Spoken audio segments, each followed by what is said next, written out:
Sierra Leone is preparing for their national elections. It's their fourth elections since the end of their 11-year civil war, but only the second election that's being held without UN oversight.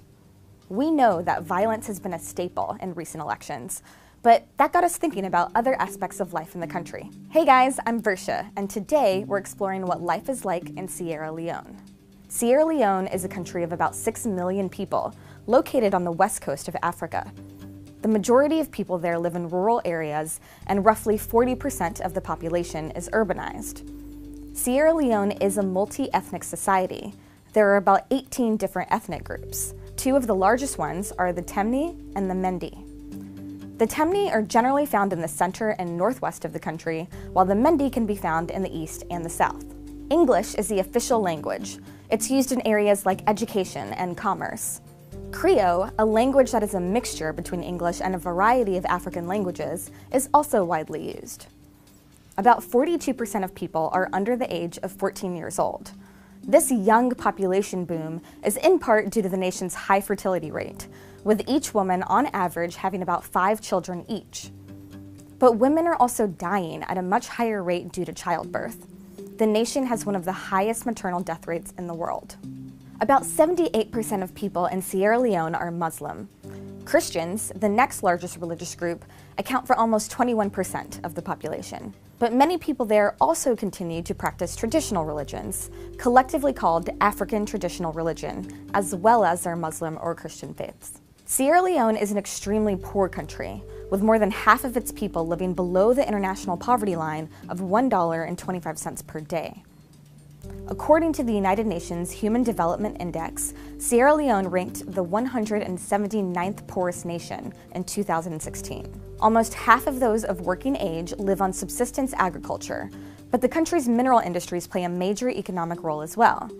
Diamonds and iron are major exports. Overall, Sierra Leone's economy did see a downtick in 2015, following the 2014 Ebola crisis, but in recent years, they've seen some growth. The future of the economy, however, remains uncertain, given the shrinking prices of iron around the world. Now, when it's time for a meal, most families prepare their food with wood or charcoal stoves, while many in the city use gas or electricity. Cassava, okra, and beans are extremely popular in the country, but the biggest staple in the diet is rice. According to researchers in 2009, just over 200 pounds of milled rice were consumed per person per year. Rice is typically eaten multiple times a day, usually served with a number of rich stews and sauces that often include fish, chicken, pork, or goat meat.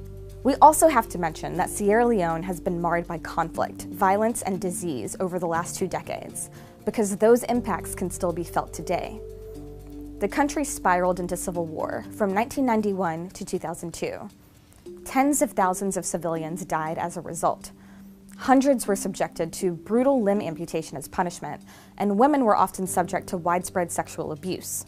Both sides of this conflict, rebels and government forces, used child soldiers in their fights, and up to a quarter of the population was displaced. In 1999, a ceasefire was brokered and UN troops were deployed to help keep the peace, but the war still wasn't officially declared over until 2002. Then in 2014, Sierra Leone was one of the hardest hit countries by the regional Ebola outbreak. There were over 14,000 confirmed cases of the virus, and nearly 4,000 people died as a result. Citizens have grown mistrustful of the government after its perceived mismanagement of the Ebola crisis. And in 2017, deadly mudslides killed hundreds of people and displaced hundreds more. The scars and impacts of these issues affect daily life in the country to this day. Because Sierra Leone still suffers from some of the geographical and political divisions that fueled its civil conflict, a peaceful, democratic transition of power would be a major milestone for the country. But minor violence related to the elections has already broken out, and the United Nations has expressed its concern. So in this episode, we talked a little bit about the elections in Sierra Leone, but there are a ton of important elections happening around the world this year. Which one are you guys most interested in? Let us know in the comments below. Thank you for watching Now This World, and please don't forget to like and subscribe for more videos like this every week.